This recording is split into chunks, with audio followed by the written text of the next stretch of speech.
The California Gold Rush reshaped the Old West. The quest for wealth lured a whopping 300,000 pioneers to that land. It all began back in January of 1848, when a carpenter and sawmill operator by the name of James Wilson Marshall stumbled upon a discovery that would redefine the course of California, the United States, and indeed, the whole wide world. Marshall, who had trekked all the way from New Jersey to California, was laboring away at Sutter's mill, nestled along the banks of the American River, right at the foot of the Sierra Nevada mountains. And there, in that very water, he struck gold flakes. Just a few days later, the Mexican-American War concluded and California officially fell into American hands. Marshall and John Sutter, the mill's proprietor, did their darndest to keep their find hush-hush. But let me tell you, when you're sitting on a literal gold mine, word gets out sooner or later. By the tail end of March, newspapers were blaring about the piles of gold being unearthed at that mill. Now, most folks in San Francisco waved it off as just tall tales, until one fine merchant paraded through the streets brandishing a vial filled with gold. Little did those San Francisco folks reckon that their cozy settlement of about 1,000 souls would balloon to a whopping 25,000 by 1850. The first wave of fortune seekers sailed their way to California, coming from as far as Hawaii, they called it the Sandwich Islands back then, Latin America, and China. Even some good old American settlers from nearby places like Oregon joined in on the mad dash. But the folks over on the eastern shores of America, well, they were a mite skeptical. Understandably so, 'cause the tales drifting out of California sounded plumb extravagant, like something out of them lavish fairy tales. Now, in that year, a couple of miners managed to haul in a cool $17,000 worth of gold in just a measly 6 days. And another bunch of folks dug up a hefty 273 pounds of that precious metal. But it weren't till President James Polk stood up and confirmed them gold reports in a speech to Congress come December of 1848 that folks on the eastern side of the United States got a real sense of the riches out west. A few weeks later, 1849 came a-knockin', and let me tell you, that year marked the peak of gold rush immigration. Thousands upon thousands of them 49ers made a beeline for California, all hoping to strike it rich in them waters and beneath the earth. The journey to California sure wasn't no walk in the park.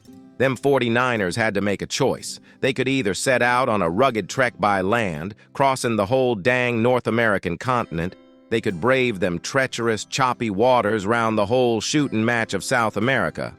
Or they could sail their way to Panama, trudge through the jungles, and then hop on a ship bound for San Francisco. Now, most of them folks, and it's worth noting that the vast majority of 49ers were men. Well, they left their families behind, emptying their life savings and mortgaging their homesteads in a roll of the dice for them elusive fortunes. This here meant that the non-native population of California swelled from a measly 800 folks in March 1848 to a jaw-dropping 100,000 by the close of 1849, turning San Francisco from a quiet hamlet into a bustling metropolis almost overnight. The gold rush sure lit a fire under California's behind, pushing it toward statehood with a quickness. Just 2 years after it became a piece of American territory, California was whooshed into statehood as part of the Compromise of 1850. Now that their compromise came about after a hullabaloo in Congress over slavery.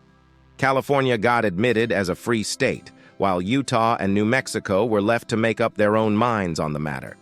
Meanwhile, all them folks pouring into California like water from a burst dam sure had a hankering for them, shiny nuggets hiding in them Sierra Nevada hills.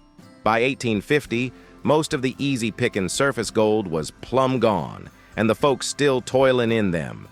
Mines was struggling to haul up as much as they did before. With factories and such taken off, the year 1952 saw the biggest haul, with a whopping $81 million worth of gold yanked from them hills. Then in 1953, they went and invented hydraulic mining, and after that, the dam and lumber industry just followed suit like a pack of hungry wolves. The whole landscape got turned upside down, with canals dug, rivers twisted this way and that, boulders moved, trees chopped down, and of course, mines and diggings scattered all over the state. The gold rush sure had a mighty dark side that wreaked havoc on California's native folks. You see, as the land started getting scarcer than hen's teeth, them white American fellas who'd settled there got downright territorial. They'd often resort to violence or make folks work against their will, either by sending migrant workers or roping in Native Americans and forcing them to toil away down them perilous mines. Disease, hunger, and plain old violence snatched away the lives of round 120,000 native Californians during the gold rush. And that's not even counting all them wars and fights that came about as they were building that transcontinental railroad to link up America's coasts. Now, when it comes to money matters, the gold rush had ripples that spread far and wide through Californian and American economies.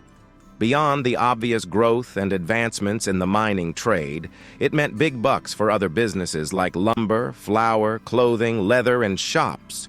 Because the needs of a rapidly exploding population had to be met. Them folks who couldn't strike gold turned to farming, because California's fertile soil and downright nice climate made it perfect for that. And let me tell ya, California still packs a punch when it comes to American agriculture to this day. The international economy got a shot in the arm from the California gold rush, too. South American companies found a new place to ship their fruit, and China made a pretty penny from their sugar industries. They even rushed to build that Panama Canal so folks could get to California easier from the eastern United States and Europe. But it sure wasn't all sunshine and roses, because there was a heap of anti-Chinese discrimination, not to mention the genocide against native Californians. Now, even though the gold rush was a flash in the pan, its consequences sure ran deep. It changed the political, natural, cultural, and economic lay of the land in California and the whole darn United States, all cause of that one little discovery at Sutter's mill.